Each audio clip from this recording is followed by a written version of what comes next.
بالله من الشيطان الرجيم بسم الله الرحمن الرحيم السلام علیکم۔ بسم اللہ الرحمن الرحیم۔ آپ سب کو میرے چینل میں خوش آمدید اور آپ سب کو میری طرف سے جمعہ مبارک۔ آج کی اس ویڈیو میں ہم بات کرنے والے ہیں جمعے کے دن کیے جانے والے ایک بہت ہی خاص وظیفے کے بارے میں۔ تو یہ وظیفہ بہت ہی چھوٹا سا وظیفہ ہے کہ آپ اس کو چلتے پھرتے اٹھتے بیٹھتے آرام سے کیسے بھی پڑھ سکتے ہیں۔ اور دوستو، اس وظیفے کی خاص بات یہ ہے کہ آپ اس وظیفے کو بغیر وضو کی حالت میں بھی پڑھ سکتے ہیں، یعنی آپ خصوصاً خواتین اپنے مخصوص ایام میں بھی پڑھ سکتی ہیں۔ اس ویڈیو کو بنانے کا ہمارا خاص مقصد یہی ہے کہ جمعے کا دن بہت ہی فضیلت والا دن ہوتا ہے اور یہ کسی کا بھی ضائع نہ ہو پائے، سبھی لوگ اس وظیفے کو کر کے اس کی فضیلت حاصل کر سکیں۔ اس لیے آپ اس وظیفے کو پاکی ناپاکی ہر حالت میں پڑھ سکتے ہیں۔ دوستو، یہ ویڈیو آپ کے لیے بہت امپورٹنٹ ہونے والی ہے۔ آپ اس ویڈیو کو پورا آخر تک دیکھتے رہیے اور آپ سے ایک چھوٹی سی گزارش ہے کہ آپ ویڈیو کو جلدی سے لائک کر دیجئے، اگر آپ نے چینل کو ابھی تک سبسکرائب نہیں کیا تو چینل کو سبسکرائب کر لیجئے۔ ہم آپ کے لیے آپ کی ضرورت کی ویڈیو لاتے رہتے ہیں۔ تو آئیے دوستو، آج کی ویڈیو شروع کرتے ہیں۔ میری اللہ تعالیٰ سے یہی دعا ہے، جو بھی اس ویڈیو کو دیکھ رہا ہے، اس کے دل میں جو بھی نیک اور جائز حاجات ہیں، اللہ تعالیٰ اس کو پورا فرمائے۔ جو بھی اس وقت وظیفے کو کرے، اللہ تعالیٰ اس میں کامیابی عطا فرمائے۔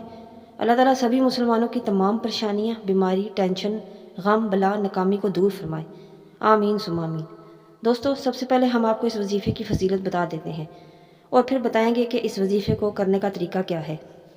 تو اس وظیفے کی فضیلت یہ بھی ہے کہ جو بھی شخص اس وظیفے کو کرنے کے بعد جو بھی دعا مانگے گا، کوئی بھی کیسی بھی دعا مانگے، آپ کی وہ دعا قبول ہوگی انشاءاللہ۔ اب آپ کو بتاتے ہیں کہ اس وظیفے کو کرنے کا طریقہ کیا ہے۔ اس وظیفے کو آپ کو جمعے کے دن کرنا ہے۔ یہ ایک دن کا وظیفہ ہے۔ آپ کو اس وظیفے کو ایک بار ہی کرنا ہے۔ اس وظیفے کو آپ کسی بھی جمعے کو کر سکتے ہیں، جس بھی جمعے کو آپ اس ویڈیو کو دیکھ رہے ہیں، اس جمعے کو آپ اس وظیفے کو کر لیں۔ اس وظیفے کو آپ جمعے کے دن کسی بھی وقت کر سکتے ہیں، جس میں وقت آپ فری ہوں تو اسی وقت آپ اس وظیفے کو کر لیں، یعنی وقت کی بھی کوئی قید نہیں۔ سب سے پہلے آپ نے پڑھنا ہے 3 بار درود ابراہیم۔ کوئی سا بھی درود پاک پڑھ لیں، درود ابراہیمی ہو تو بہت ہی اچھا ہے۔ پھر آپ نے 100 بار پڑھنا ہے یا اللہ یا مالکو۔ یہ آپ کی اسکرین پہ نظر آ رہا ہے، یا اللہ یا مالکو۔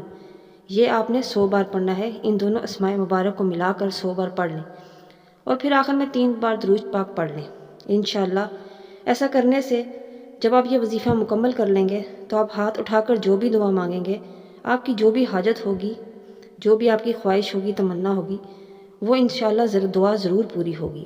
جو بھی آپ کی جائز خواہش ہوگی، تمنا ہوگی، حاجات ہوں گی، وہ اللہ پاک اس وظیفے کے کرم سے ضرور پورا فرمائیں گے۔ آمین۔ میں امید کرتی ہوں میری آج کی اس ویڈیو سے آپ بھرپور فائدہ اٹھائیں گے اور صدقہ جاری کے نیت سے دوسروں کے ساتھ شیئر بھی کریں گے۔ ملتے ہیں نیکسٹ ویڈیو میں ایک نیو ٹاپک کے ساتھ۔ تب تک اللہ حافظ۔